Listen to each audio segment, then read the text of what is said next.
Folks, if I could take attendance. Anderson? Here.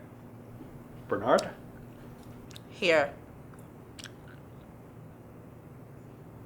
Fulton? Fulton? Fulton? Fulton? Oh, here.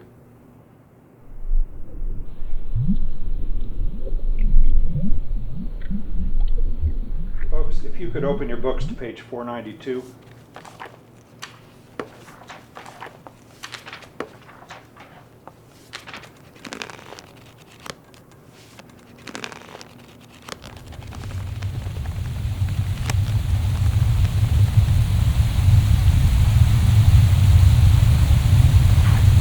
We're going to continue with Emerson's Nature.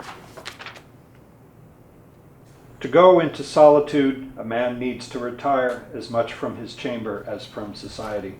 I am not solitary whilst I read and write, though nobody is with me. But if a man would be alone, let him look at the stars. The rays that come from those heavenly worlds will separate between him and vulgar things. If the stars should appear one night in 1,000 years, how would men believe and adore and preserve for many generations the remembrance of the city of God which had been shown? To speak truly, few adult persons can see nature. Most persons do not see the sun. At least they have a very superficial seeing. The sun illuminates only the eye of the man, but shines into the eye and the heart of the child.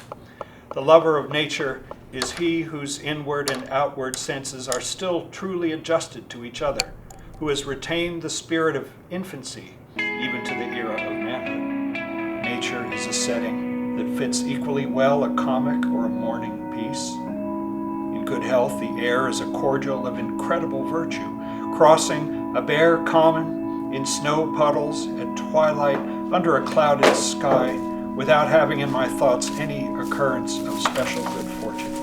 I have enjoyed a perfect exhilaration. Almost I fear to think how glad I am. In the woods, too, a man casts off his years as the snake his sloth, and at what period soever of life is perpetual